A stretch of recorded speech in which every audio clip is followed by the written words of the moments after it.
welcome to Cox Connections. Brad Grundmeyer, Director of Public Government Affairs for Cox, Louisiana. Thank you so much for tuning into our show. In this segment, a subject I think is of most importance, and it should be near and dear to all of us in the sense of truly what we can do to make a difference, make a legacy. And happy to be joined in this segment to talk about legacy donating. Part of the Legacy Donor Foundation is Miss Juliette Thompson, who's the Executive Director, and so kind enough for her to join us.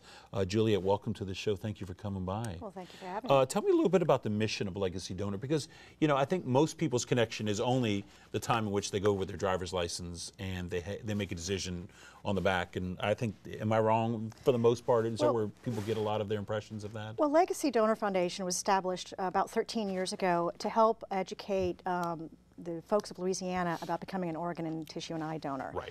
And so our mission is really to drive the registry and Sure. to drive people signing up to be an organ, eye, and tissue donor. Yeah, and it's so important because just before we started, there was an amazing statistic you were talking about, even just for eyes. Last year in the United States, 42,000 corneas were transplanted. So that means 42,000 people in the U.S. got the gift of sight. That's fantastic. That's absolutely fantastic. Well, tell me a little bit about what is the mission of Legacy Donor Foundation, and you know, and it's been in existence since how long? About 13 years. 13 years. And really, we go out and we have educational programs. Okay. So, for example, in the state of Louisiana, you have to have 30 minutes of curriculum in your driver's ed class for high school students. About organ donation. So we actually put the curriculum together, and we have a video that goes along with that and some tests and things like that. We also do physician education, a lot of other youth education as well. And that's what we focus on to really educate people about becoming an organ, eye, and tissue donor, and to dispel the myths, because there's some really interesting myths out there about becoming an organ donor, like, you know, you can't have an open casket, and that's actually not true, or only the wealthy and the celebrities get that, and it's actually illegal to give any type of preference. And actually, when you become an organ or tissue recipient, or donor for that matter, it has to be a match, and there's a lot of testing that's involved. So it's not like a physician can go, hey, we're going to make a lot of money today by recovering these organs, which is not the case. So you're saying in regards to celebrities that they're only the recipients of such? Right, so they'll be the recipients that, you know, they'll be at the top of the list, which is, you know, from a physician perspective, they're looking at who's the right match. There's no name, it's nameless. It really is. Yes. It really is. And plus, time is of the essence, so they don't have time to, you know, call somebody in Beverly Hills or Los Angeles to come out here and get a transplant. And I guess the challenge for you guys, where there are people who don't have the right information, which you guys on their website do such a great job at organawareness.org to kind of give them all that, dispelling all those myths, they're going to fill it in with whatever they believe, folklore or urban myths and all those things. And it's obviously it's not the truth, because countless times we hear about how those who have their loved ones, those who have given organs, have truly made a difference, saved a life in some ways, and gave people sight, etc., and just goes on and on. And the challenge is that people need to be educated so they can make an educated decision if that's what they want to do. Well, just by saying yes, you can save 9 lives, give this gift of sight to two people, and actually enhance the lives of 50 others through tissue donation. And it's free. I mean, you just either do it on your driver's license, or you can register online at donatelifela.org.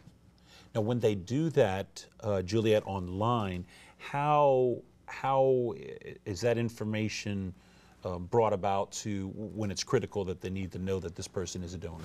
So what happens is, at the time when there's an incident and it has to be in a hospital setting for organ donation, there are 6 centers in the state that will actually be able to do recoveries. LOPA, the Louisiana Organ Procurement Association, will actually go out and approach the families. Oh, okay. And they will say, you know, your loved one was in the registry, do you want to honor their wishes? Gotcha.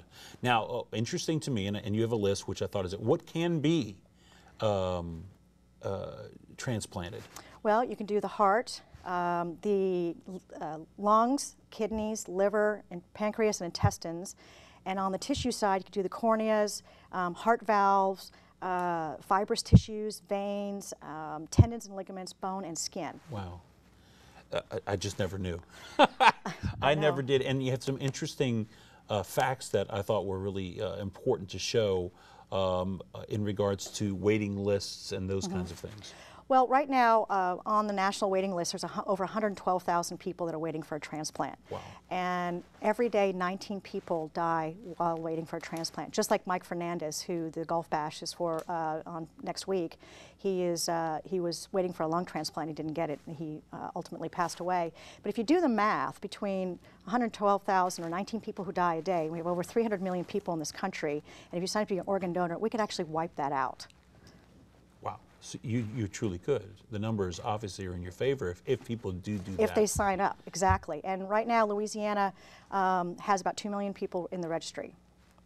And it's a simple thing to do, as you said. It can save a life, provide necessary organs or transplant tissues, etc. And it's all to really make an impact in an individual. But more so, you're making an individual. But boy, who it helps as far as the family and those who love that individual, quality of life, etc. So I mean, it really is the most generous gift you can give. Well, and when you hear the stories, they're pretty incredible. And the story that always resonates with me is there's this gentleman named John who was blinded in he had cornea damage in a chemical accident about 30 years ago.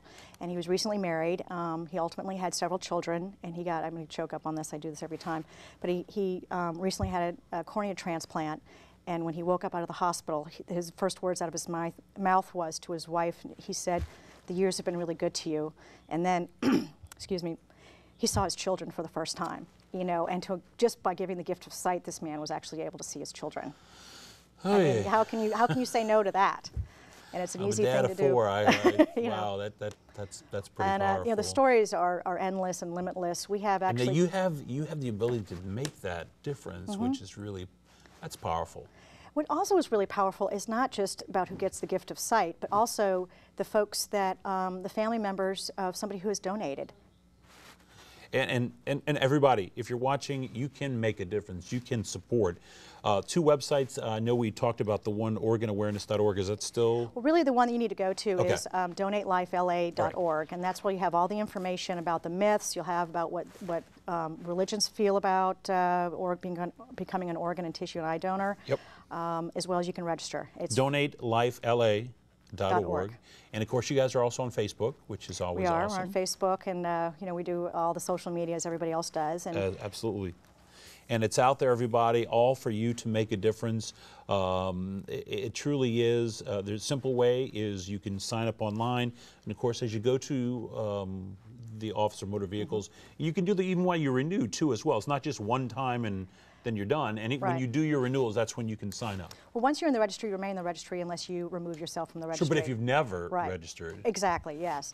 The challenge with OMV, I mean, we have the highest rate of people signing up at OMV, but if you think about it, you go in maybe once every 4 to 8 years. That's what I mean. So we really want to focus people going to the website. So to do it today, don't wait to get your driver's license renewed. And there is the Mike Fernandez Memorial Golf Bash coming up Friday, March 16th. It's going to be at Tchefuncte Country Club in Covington. The shotgun starts at 11. The bash is at 7 p.m. Again, more information about that is at BayouBashOnline.com. All of this supports, of course, the Legacy Foundation, the Legacy Donor Foundation. And Juliette, thank you so much for coming by. Thank you. Giving some great information.